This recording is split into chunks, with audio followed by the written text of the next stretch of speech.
सत साहिब सतगुरुदेव की जय। बंदी छोड़ कबीर साहिब जी की जय। बंदी छोड़ गरीबदास जी महाराज जी की जय। स्वामी राम देवानंद जी गुरु महाराज जी की जय हो।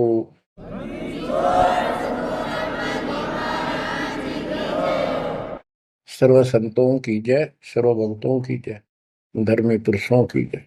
श्री काशी धाम की जय, श्री सुडानी धाम की जय, श्री क्रोथा धाम की जय, श्री बरवाड़ा धाम की जय।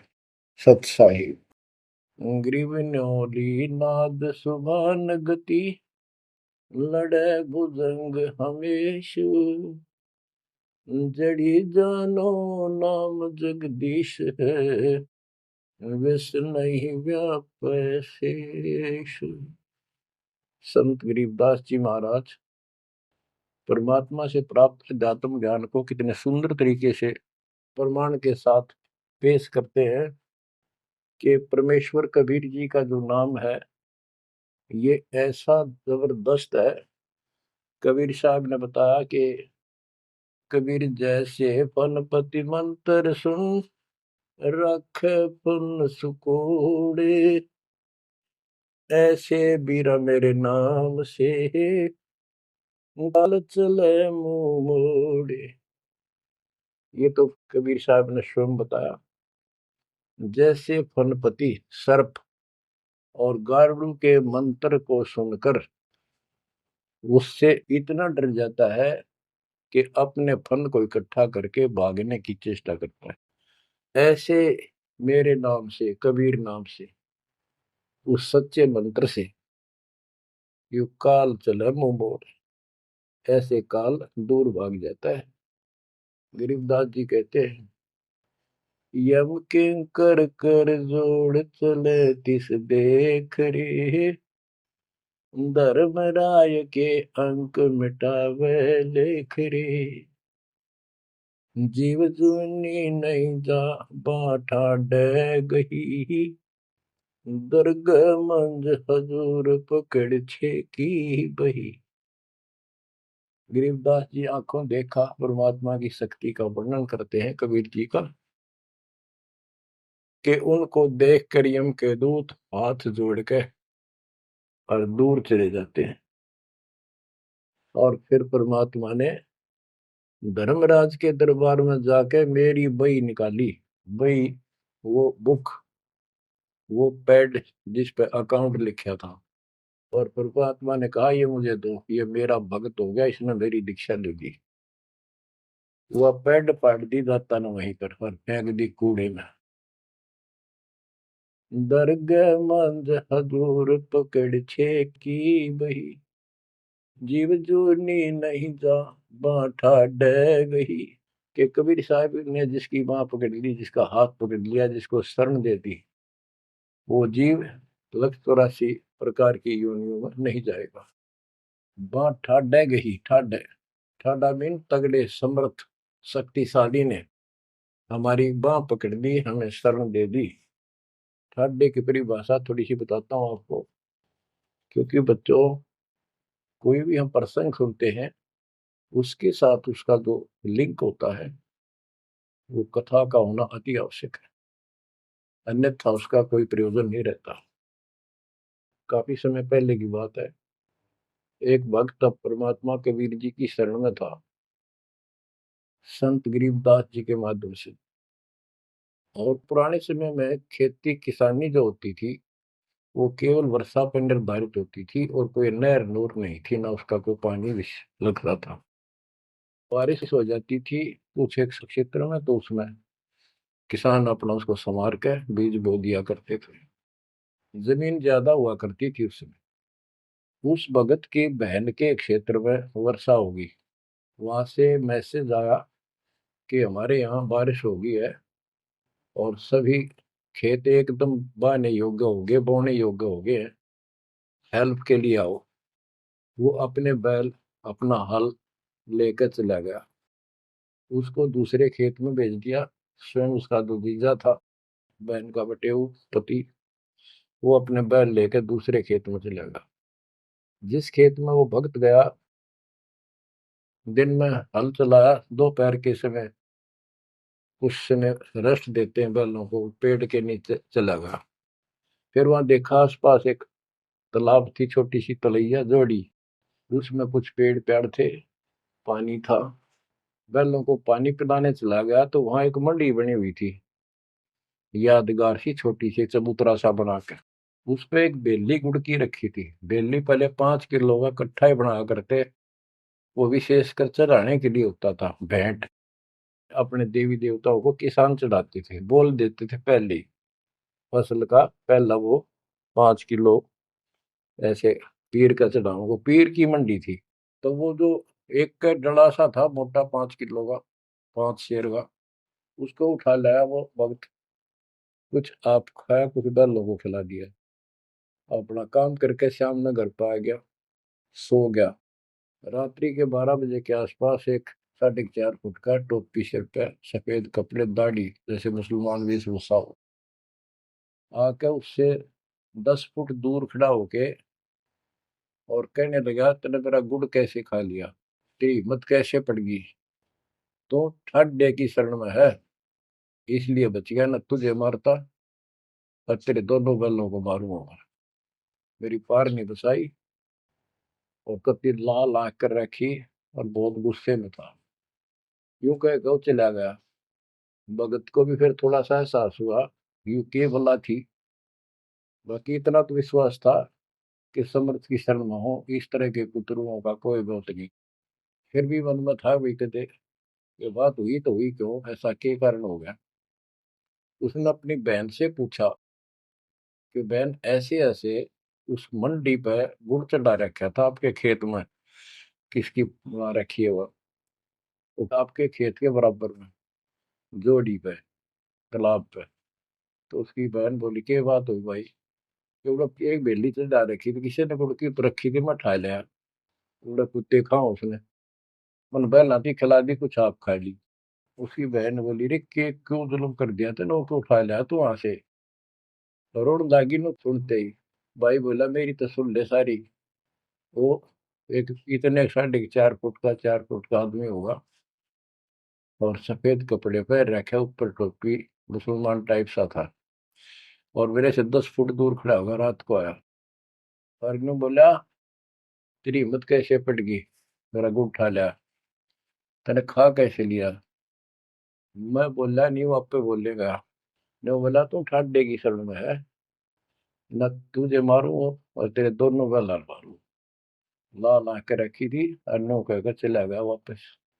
वह भेड़ और फूट फूट कर रोने लगी। बोला, रे तो मेरा काला मुंह कराओ, के जवाब दो, माने न्यू सहरू से तने के वो है गुड़ पाया खाने को, हमारे आप सारे गुड़ की कमी है यहाँ पर।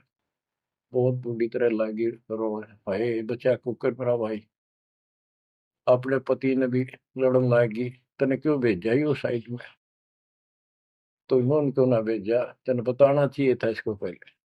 वो भाई बोला, तेरी अब भी अकल पर पर्दा पड़ रहा, उतरा शेर हाथ जोड़ के गया, अरे नो का तू ठाडेगी शरण में, जा तो बच गया, न मारी न दो मैंने तो रोए जाओ पाछे थे।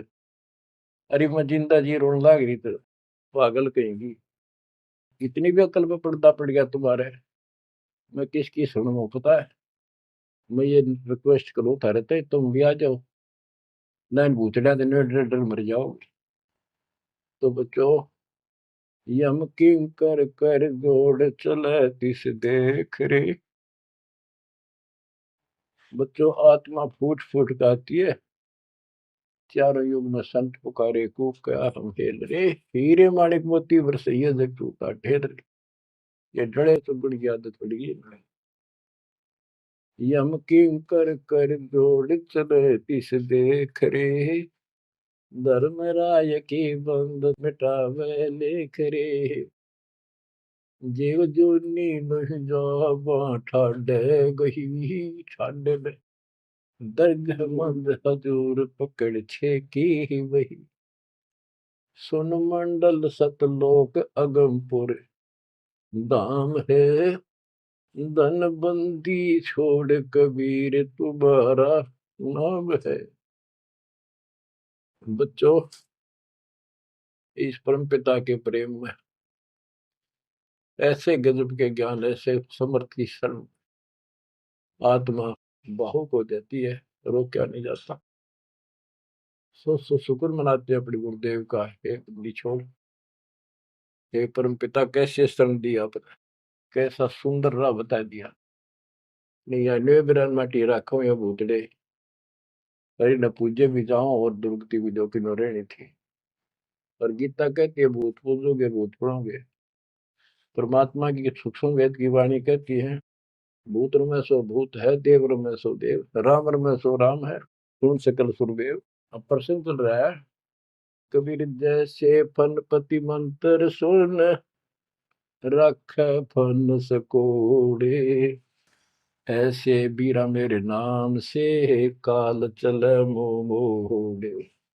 पारक के अंक की अमर ग्रंथ की प्रथम वाणी है, ग्रीव न्योल नाद सुभान गति, लड़े भुजंग हमेश, जड़ी जानो नाम जगदीश है, विष नहीं व्यापै शेष। जैसे एक नेवला होता है, सारा 9 इंच का प्राणी, और वो 10 फुट के सांप को, सर्प को, भुजंग को मार देता है। कैसे मार देता, उसके पास एक ट्रिक है। उसके पास एक जड़ी होती है, एक नागदमन जड़ी होती है जंगल में, उसको सूंघता है, उसमें स्मेल आती है। वो सर्प को उस समय छेड़ता है जो वो जड़ी के आसपास होता है, वो झाड़ बोझड़ों के अंदर होती है। वो सर्प को छेड़ता है, सर्प ऐसे फन उठा लेता है, और वो जाके एकदम वहां जड़ी श्वास में भर लेता स्मेल, और आके उस सर्प के सामने सो के थोड़ी सी दूरी से छोड़ देता है। जिस दर से हवा चल रही हो, सर्प की तरफ जा रही हो, उस साइड में हो जाता हो। सर्प को उससे चक्कर आने शुरू हो जाते उस स्मेल से, उसका जी घबराता है और वो भागने की चेष्टा करता है। नेवला फिर उसके गर्दन पे बैठ जाता है, मुंडी पे पीछे के, और वहां मुंह के ऊपर फिर वो स्मेल छोड़ता ही रहता है। उसको अचेत करके फिर पकड़ कर उसको मार डालता है, काट देता है। तो बच्चों, गरीबदास जी ने बताया कि कबीर परमेश्वर का यो सच्चा नाम सतनाम और सार नाम। सार नाम है, ये है मेन चीज। सतनाम भी बहुत शक्ति हो जाती है इन दोनों के मेल से। जैसे दो जड़ियों को मिला दिया जाए, उसका कुछ अलग से स्ट्रॉन्ग दवाई बन जाती है, मेडिसिन। और तीसरी मालिक मिला, मालिक का जो सार नाम है, वो तो कहना ही क्या है। तो हमारा जो मोक्ष जो होगा इन सभी मंत्रों के जाप से होगा। ये हमारी साधना है, पूजा हमारी सार नाम है। बच्चों, जैसे एक छोटा सा सर्प उस जड़ी की ताकत से, स्मेल की ताकत से जो श्वास में भर के लाता है, इतने तगड़े लंबे सर्प को कंडम कर देता है। ऐसे ही परमात्मा के इस नाम के सिमरन श्वास के द्वारा करने से, तो ये बताया कि ग्रीव न्योल नाद सुभान गति, लड़े भुजंग हमेश, और जड़ी जानो नाम जगदीश है। जगदीश सारी सृष्टि के मालिक का जो असली नाम है, वो जड़ी है, वो नागदम जड़ी है। अब जैसे सतनाम भी बहुत ताकत रखता है, ये हमारी साधना है। जैसे प्रथम मंत्र सतनाम, ये साधना है। सार नाम हमारी पूजा है। पूजा और साधना में अंतर होता है। कबीर साहब हमारा पूज्य है। साधना वो होती है, जैसे हमने जल की आवश्यकता है तो हैंडपंप लगाते हैं। हैंडपंप के लिए बोकी और पाइप, बोकी मारते रहते हैं, मिट्टी बार डालते रहते हैं। सतनाम की बोकी श्वास उश्वास से मारकर जब वो पानी के लेवल पर पहुंच जाती है, वो बोर, तब उसमें पाइप लोअर करके फिर उसके ऊपर एक मशीन बांधी जाती है, वो सार नाम है। और मशीन से फिर उसको चलाया जाता है। वो हमारा पूज्य इष्ट है, वो सार शब्द है। जो हमें चाहिए था ऐसे मिलेगा वो सुख, परमपिता परमात्मा के सच्चे दरबार का। तो गरीबदास जी कहते हैं वो मंत्र, वो जो सार नाम है, वो जड़ी जानो नाम जगदीश है, परमात्मा जगदीश कबीर साहब का सार नाम। वो नाग दमन जड़ी बूटी है, वो काल दमन। और विष्णु व्यापक शेष, छोटे से सांप की बात छोड़ो, शेष नाग जो सबसे बड़ा ताकतवर 1000 फुट का बंदर है, यानी काल 1000 भुजा का ताकतवर है, ये भी निकट नहीं आ सकता। बच्चों, किस्मत सराहा करो अपने, 100 गुण गाया करो। गरीबदास जी कहते हैं, गरीब साधों से ते मस्करी, ये चोरों नाल खुशाद, मल अखाड़ा जीतेंगे ये युगन युगन के माल। माल, रेसलर, पहलवान, इन नकली गुरुओं से तो खुश है सारा संसार, साधों से ती मस्करी, इन चोरा नाल खुशाद। हाय हाय, इन चोरों से, झूठे गुरुओं से खुश, और साधु संतों के मजाक करते हैं। ये तो मल अखाड़ा जीतेंगे युगन युगन के बाद।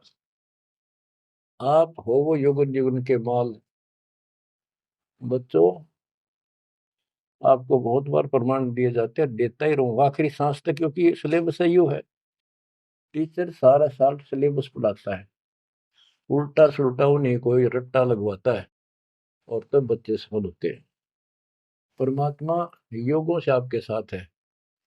सतयुग में राजा अम्बरीश एक बहुत बड़े धार्मिक राजा हुए हैं, और खूब यज्ञ किया करते थे, भंडारे करते थे, ब्राह्मणों को खूब धन दान करते थे, लागड़ गऊ बांटा करते थे, 1000 लागड़ गऊ बांट देते। लागड़ माने बच्चे वाली, ब्याई हुई, दूध वाली। भोजन भंडारे करवाते थे, दक्षिणा देते थे। जैसा भी लोक वेद सुना था, गुरु जी ने बताया था, ऋषियों ने, वो सारा कुछ करते थे। परमात्मा वहां भी साथ रहते हैं, उनकी इज्जत रखते हैं भक्ति की, और बीच बीच में उनको समझाने की चेष्टा की, कोई ऋषि रूप बनाकर अम्बरीश जी को सच्चा मार्ग बताया, खूब ध्यान से सुना और नाम लिया। लेकिन वो ऋषि वहां सैकड़ों और मालिक एक। आखिर में राजा अम्बरीश भी हाथ खड़े कर गया, मालिक की साधना छड़ दी, और वो ऋषियों वाली वो शुरुआत कर। इतने अच्छे भगत विष्णु जी के बने हुए थे। बच्चों, अब हंसी भी आती है, दुख भी होता है। गरीब वेद पढ़े पर भेद न जाने, वाचे पुराने ठारा, और पत्थर की पूजा करे, भूल गए सृजनहारा। वेद पढ़ा करते ऋषि उस समय, केवल वेद। पुराण तो इनकी अपनी रचना है, फिर वो सा लिखते चले गए, और सारा वेद के विरुद्ध साधना करते करते और कराते थे। विष्णु जी की पूजा करे, और गीता क्या कहती है, तो चारों वेदों का सारांश है। विष्णु 3 गुणों में से एक सतगुण है।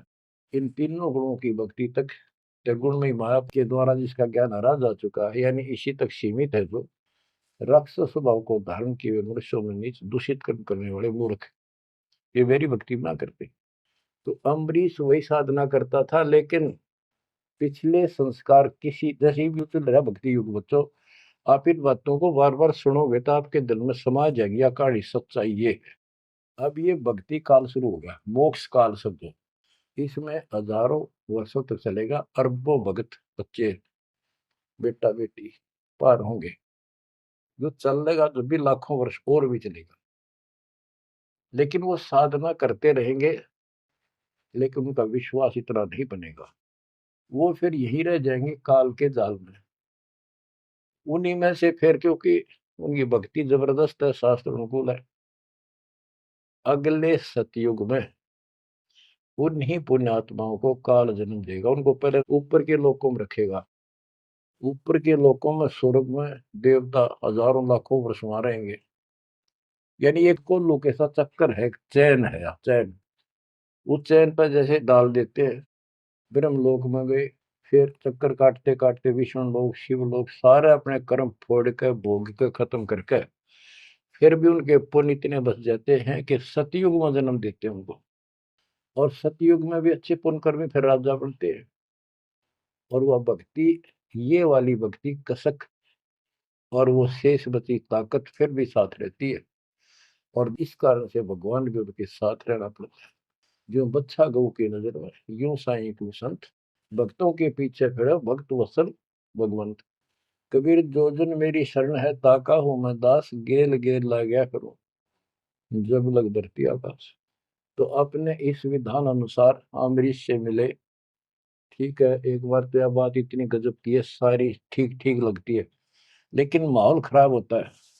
ये ज्ञान बताने वाला एक होता है, दूसरा समर्थक नहीं होता। उस दिन में वो भूल जाते हैं और इसी लोग बहका देते हैं, कहाँ सी बातें करते हो, वेदों में ऐसा कहीं नहीं है, वेदों में ऐसा नहीं है।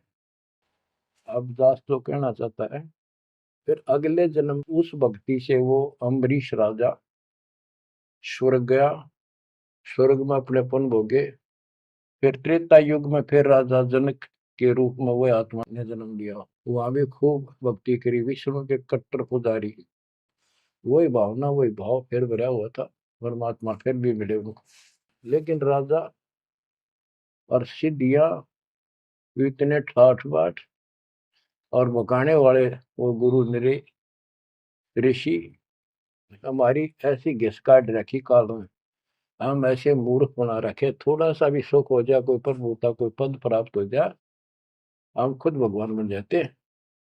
लेकिन पिछली धार्मिकता के अनुसार हम कुछ धार्मिक भी बने रहते, लेकिन रहते वही के वही। और अम्बरीश राजा इतने अच्छे भगत थे, पिछली सिद्धि शक्तिमान की वो भक्ति की सही थी। एक बार दुर्वासा ऋषि ने उनके ऊपर सुदर्शन चक्कर छोड़ दिया। दुर्वासा कहता था कि तू ये साधना छोड़ दे, मैं बताऊं वाह कर। अम्बरीश ने हाथ भर ली पर छोड़ी नहीं। अगली बार गया, उसने गुस्सा हो गया कि तू मानना नहीं मेरी बात, तेरा सिर काट दूंगा, इतना गुस्सा। सुदर्शन चक्कर छोड़ दिया। सुदर्शन चक्कर राजा अम्बरीश के पैर छू के और दुर्वासा ने मारने खातिर वापस चाल पड़ा। दुर्वासा भागता फिरा तीन लोक में, कितने उसने गुफा नहीं मिली जरा बच जा, कुछ संरक्षक नहीं पाया। परमात्मा कबीर जी ने विष्णु रूप बनाया, एक सवाल आ दी, एक मिनट में क्या कर दी कर दिया बोलो में। दुर्वासा ने देखा भगवान विष्णु बैठे, वहीं पहुंच गया और कंप पे डांक ठोक रखी, मन बचा लो भगवान, बचाओ मुझे, सुदर्शन चक्र मुझे मारेगा। परमात्मा बोले क्या गुस्ताखी कर दी, क्यों मार रहा है तेरे को। फिर वह सारी कहानी बता दी। भगवान बोले कि भक्ति के भाव से चलो, ये ताकत से नहीं चलता ये मार्ग। अपना ज्ञान दो, कोई मानने ठीक है, ना मानो मत ना मानो, मुझे बचाओ भगवान मुझे बचाओ। उसमें सुदर्शन चक्कर रुक गया, खड़ा हो गया दूर, भगवान की शक्ति से डर के देख के। तो दुर्वासा को विश्वास हो गया कि यहाँ बचाओ हो सकता है, माफ करो मुझे माफ करो। परमात्मा बोले अम्बरीश के पैर पकड़े, वो बचाओगा तुम्हें इससे, मैं नहीं बचाऊंगा। हाथ जोड़े, हे भगवान आपके दरबार में मैं नहीं बचूंगा, कहाँ भेजो हो दाता, मैंने तो रास्ते में मारेगा। मिला जा, वही जान बचेगी तेरी। अम्बरीश के चरणों में गिरा वो, जिसने 56 करोड़ यादव मार दिए थे एक वचन पे। तो कहते हैं अपनी देसी कहावत हमारे यहाँ, शेर न सोआ शेर, जरूर टकराया कर, यही बकवाद करनी है। अम्बरीश के चरणों में मत्था टेका उसने, मेरी जान बख्शो महाराज, जान बख्शो बख्श दो। अम्बरीश राजा बोले महाराज मैंने कुछ नहीं कहा, तेरा कर्म तुझे मिला। और वो सुदर्शन चक्कर हाथ से पकड़ लिया राजा अम्बरीश ने और ऑफ कर दिया, शांत हो गया। बोला ले जा तेरी तोब। और भक्ति के भाव रहना चाहिए इंसान। बच्चों, अम्बरीश राजा की इतनी महिमा होगी, ऋषि भी हैरान थे जो उनके गुरु लोग थे। वो नहीं छोड़ कहते, मन तू सुख के सागर बस रे, और न ऐसा यस रे। तू सुख के सागर बस रे, ये झूठे यशों में कुछ नहीं धरा। वह सतयुग में महिमा होगी, फिर राजा जनक बन गए। राजा जनक वही भाग्य बाबा नानक बने। जब एक सुखदेव नाम के बाल ब्रह्मचारी माँ के गर्भ से भक्ति ले रहे थे और आकाश में उड़ जाने की सिद्धि थी। उस अर्धी की गांठ से पंसारी बढ़ जाते ये अपने बराबर किसी ने नहीं समझा था। राजा जनक के पैरों में पड़कर स्वर्ग तक जाने का विरोध करवाया। वो मोक्ष तक वो दूर की बात है, वो तो मार्ग ही नारा है। गरीब सुखदेव ने 84 भुगती बिना पजावे खरगो, तेरी क्या बुनियाद परानी, तू पेंडा पंथ पकड़ो। के सुखदेव जैसे ऋषि जिसकी टूटी बोला करती सारे देवता उसका सम्मान करते थे, बड़ा पहुंचा हुआ है, वो भी फिर 84 लाख योनियों में गया। राजा जनक से दीक्षा ली। पहले तो यूं कहता मैं बाल ब्रह्मचारी ब्राह्मण ऋषि, जनक विदेही राजा भाई कैसे शीश नवाऊं जाई। सुखदेव बोले ज्ञान विवेक का हमने स्त्री का मुख नहीं देखा। राजा के 10,000 रानियां। तो गरीबदास जी कहते हैं गोरख से ज्ञानी गणे सुखदेव जति जिहान। वो अपने आप को जति मान रहा था। और सीता सी वो बारिया संत दूर स्थान। संत के घर बहुत दूर है, इन बात का तो नहीं भाई इसने ब्याह करवा रखा है, इसका न्यू हो रहा था, ये संत कैसे हो सकता है। 10,000 रानी थी, फिर भी उस नकली थे दो भी अच्छा था राजा जनक। बच्चों ये मूल ज्ञान है, ये निचोड़ है, निष्कर्ष है, ये तत्व ज्ञान है। और राजा जनक रूप में बहुत गणे यज्ञ किए, बहुत प्रमाण है पुराणों में। बहुत धर्म भंडारे लाए, यानी दूध वाली गाय बाटी साधु संत, तो वो धर्म पुण्य बन गए। अब देख काल कैसे ठगी करता बच्चों, सारे पॉइंट याद रखने पड़ेंगे, बेमतलब अपने धन ने खोया नहीं करते। राजा जनक और सुखदेव विमानों बैठकर स्वर्ग जान लग रहे। रास्ते में 12 करोड़ आत्माएं नरक में तंग पा रही थी, हाहाकार मचा रोवे। राजा जनक ने कहा ये आवाज कहां से आ रही है चिल्लाने की, रोको मेरा विमान रोको। रोक दिया। उनको बताया गया कि यहाँ एक नरक है, उसमें 12 करोड़ आत्माएं जीव अपने कर्म दंड भोग रहे पाप। राजा ने कहा इनको छोड़ दो, इनको कष्ट ना दो। तो वहां जो उनके साथ गए थे देवदूत यमदूत, वो कहने लगे जी यहाँ आपका हुक्म नहीं चलता, यहाँ का राजा धर्मराज है, उसके आदेश से सब कुछ होता है। बोला या तो मुझे इस नरक में डाल दो, मुझे भी यहीं छोड़ दो, ना इनको निकाल दो। धर्मराज तक बात गई। धर्मराज जी वहां आए, बात सुनी। धर्मराज बोले राजन अपने अपने कर्मा का फल सब न भोगना पड़ता है, ऐसे नहीं कुछ हो सकता। तो राजा आकड़ गया। भाव यानी एक परमार्थी भाव, परमार्थ भी हिसाब का होना चाहिए, तो आदमी कोई परमार्थ नहीं चला गया कि मैं या तो मुझे यहाँ छोड़ दो या इनको साथ लो मेरे।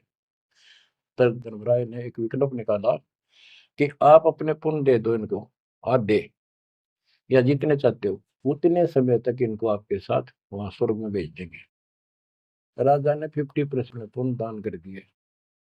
सबको बिठा के 12 करोड़ आत्माओं को विमान में बिठा के और स्वर्ग ले गए। बच्चों सुखदेव ने गलती करी नहीं, वो तो आज तक स्वर्ग में है। और वो राजा जनक ने आधे पुण्य खत्म कर दिए, बाकी के पुण्य में झाड़ के खा के खर्च के खो खंडा के बाबा नानक रूप में जन्मे। पहले राजा थे 2 जन्मों में, दुनिया भर के नौकर होते थे, और फिर हैंड टू माउथ हो गए, खुद नौकर लगे नवाब के मोदी खाने में गोदाम में। अब बच्चों अब हमने सावधानी न्यों भी बरतनी है, अपने नाम ने अपने भक्ति ने नष्ट नहीं करा, किसी के ऊपर भावुक हो गया। एक बताओ था कि मैंने अपने भाई दुखी हो रहा था, उसको अपने पुण्य दे दिए, भक्ति दे दी, वो तो ठीक हो गया, मेरी डूबती हो रही है, बुरा हाल हो रहा ना, वो दिक्कत होगी, बीमारी होगी, आगे तागे दुख होने लग के। तो ये बकवाद नहीं चले, मर्यादा जो बनाई है उसको संभालो। तो कहने का भाव ये है कि आपको इस पॉइंट पे लाना चाहता हूं। अब राजा जनक राजा थे, राजा अम्बरीश राजा थे वो बाबा नानक बने, खुद नौकर लगे राजा के। अब यहाँ आकर हमारी बात टिकती है कि साधों से ती मस्करी चोरा नाल खुशाल, मल अखाड़ा जीतेंगे ये युग युग के बाद। यानी भक्ति की चाह, भगवान की चाह उनके में तब भी थी, पर एक्सरसाइज गलत थी। अब परमात्मा फिर मिले उनको आकर के। अब वो भौतिक धन में निर्धन थे, पर अध्यात्म धन के भरे पड़े थे। पिछले पुण्य गजब के थे भक्ति वाले। एक तो धर्म कर्म किए होते हैं वो, और एक होते भक्ति की शक्ति। वह न्यो की नो डटी थी उसकी, वो पुण्य खत्म कर दिए थे उसने। तो वो भक्ति उस कारण से परमात्मा फिर आकर मिले। अब वो हैंड टू माउथ था, सुन ली। राजा होता तो तब भी ना सुनता। तो बच्चों, आज आप से कितने निर्धन हो और कितने धनवान हो, आप उस मालिक के सच्चे बच्चे हो। पिछले जन्म जन्मांतर से आप भक्ति करते हुए आ रहे हो। अब परमात्मा ने अपना वो धन देखना है। कबीर सब जग निर्धना धनवंता नहीं कोई, धनवान वा को जानियो जहाँ पर राम नाम धन वही है। आपके पास वो राम नाम का धन भरा पड़ा है। और जैसे सुकुच मीन मिलता नहीं भाई, स्वाति सीप सब अड़ ही जाई। सुकुच मीन सतगुरु हो आया, जिन परमात्मा का भेद बता। जैसे सीप और मोती का उदाहरण दिया जाता है कि स्वाति भी मिल गई सीप को, ऊपर की बूंद, मोती भी बन गया। लेकिन एक सुकुच मीन जब उसमें टक्कर ना मारे, उसने खुल नहीं, तो वह मोती माए गड़ गया और वह सीप भी मर गया। तो बच्चों, ये भक्ति धन थारा इब कभी नहीं गड़ मर जाता, सतगुरु ना मिलता था। तो अब आपका वो मोती सुरक्षित है। अब कहते सुकुच मीन सतगुरु हो आया, जिन परमात्मा का भेद बता। तो बच्चों, फिर बाबा नानक को मालिक ऊपर लेकर गए और उनको वो सच्चा राह बताया। उसके बाद उनकी जिंदगी बदल गई। यानी पहले वकील हो रहे थे काल के, सुने नहीं थे। अब जो बाबा नानक जी हिंदू धर्म में जन्मे थे, खत्री गोत्र था, और भगवान विष्णु कृष्ण राम कुर्बान थे इनके ऊपर। गीता का पाठ ब्रजलाल पांडे से पढ़ा करते थे और गीता पढ़ते थे। दाता मिले तो खूब तर्क वितर्क किए। आखिर में बोले अखा वेखूं तो मानो।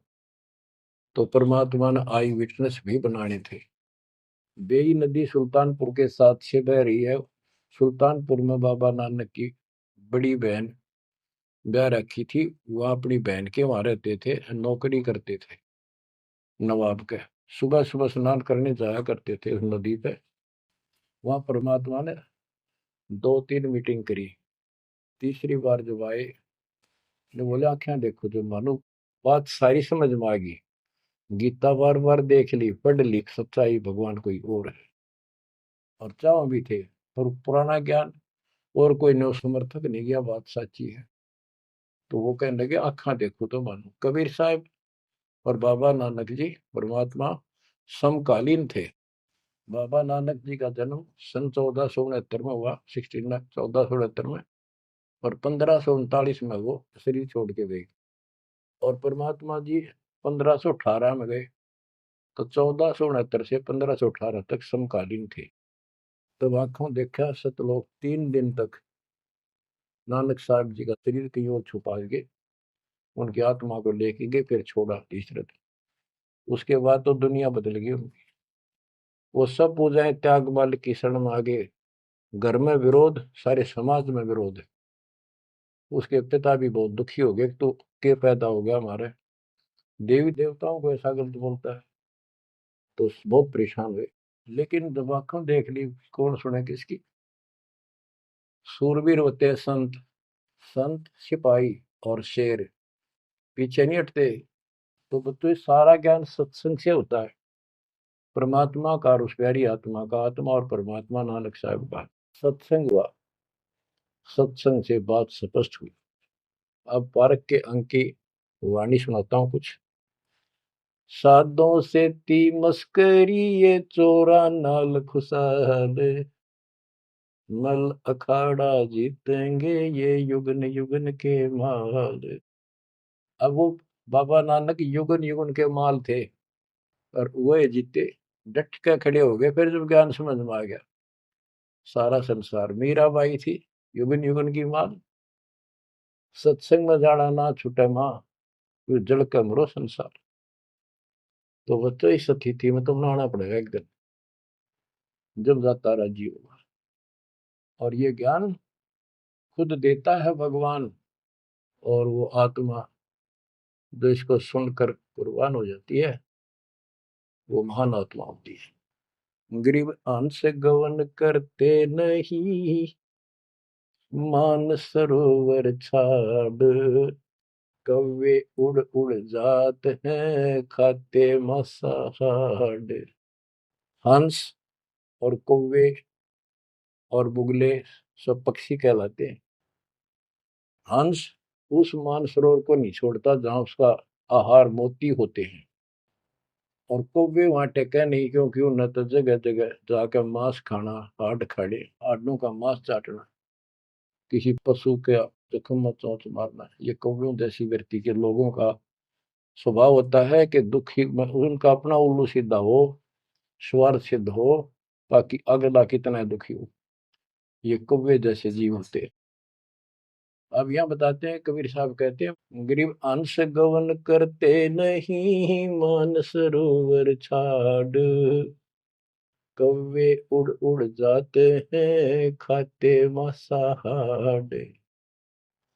गरीब मान सरोवर मुक्ति फल, मुक्ता हल के ढेरे, कौवा आसन न बंद जब भूमि दीन सुमेरी। गरीब कौवा रूपी बेक है, ना प्रतीत यकीन, 68 का फल मेटे करे भये दीन बेदीन। गरीब हंस दशा तो साध है, सरोवर है सतसंग, मुक्ता हलवाणी चुगे फिर चढ़त नवेला रंग। अब स्पष्ट कर दिया कि ये सत्संग जो है ये मानसरोवर है, और भगत साध ये हमारे हंस हैं। अब कौवे बुगले तो मेंढक मछली अड़ंगा कुवाड़ बकवाद करते हैं, और हंस केवल मोती खाता है। इसी प्रकार निर्विकार जो भगत आत्मा बन गए, बेटा या बेटी, वो हंस जैसे हैं, वो केवल मालिक की वाणी, परमात्मा की भक्ति और धर्म कर्म रूपी मोती खाते हैं। और फिर ये मोती खा के, यानी सत्संग वचन सुन के, फिर चढ़त नवेला रंग, एक अजब गजब रंग रंग जाता है उसकी आत्मा में। आत्मा इतनी मजबूत हो जाती है जैसे बाबा नानक की होगी, जैसे मीराबाई की होगी, ऐसी आपकी भी होगी, इस सत्संग से होगी। बच्चों, ये सत्संग मिला ही नहीं था अपने को आज तक। या परमात्मा की कलम तोड़ कृपा आप पर देखो ना, कितना होने लाग रही रहे उस बालक ने, उस परमात्मा ने, कि ये वो वचन याद कर लो, सतगुरु जो चाहे सो कर ही 14 कोट दूत जब डरी। ये जो चाहे सो कर लो, ये प्रमाण देख यो कर दिया। ऊत भूत चमतरास निवारे, और चित्रगुप्त के कागज पाड़े। पुण्यात्माओं, धन्य आपके माता पिता जिनसे जन्मा, और धन्य आपकी किस्मत, धन्य आपकी पिछली करनी, और धन्य आपके इस समय को कि आपका जन्म किस समय में हुआ है। इस माल्य के प्रयत्न को, दास के इस प्रयत्न को हल्के में ना लेना। पुण्यात्माओं, उस दाता की अमर कथा आपके हृदय में भर रहा हूं, ये अमृत हार आपको करा रहा हूं। बच्चों, कुर्बान हो जाओ। समय पहचान दो, टाइम बार बार नहीं आता होगा आपका। ये संसारिक धंधे थे कर कर मर लिए, इनमें फिर भी पूरा ना पटता। इस मालिक की तरफ ध्यान ज्यादा दो, हर चीज में बरकत दिखा दूंगा, नारी नारी। परमात्मा आपको मोक्ष दे, आपको समय दे इस अनुभव रतन, इस मानसरोवर बनाने का, आत्मा के मैल कटाने का। सत्साई।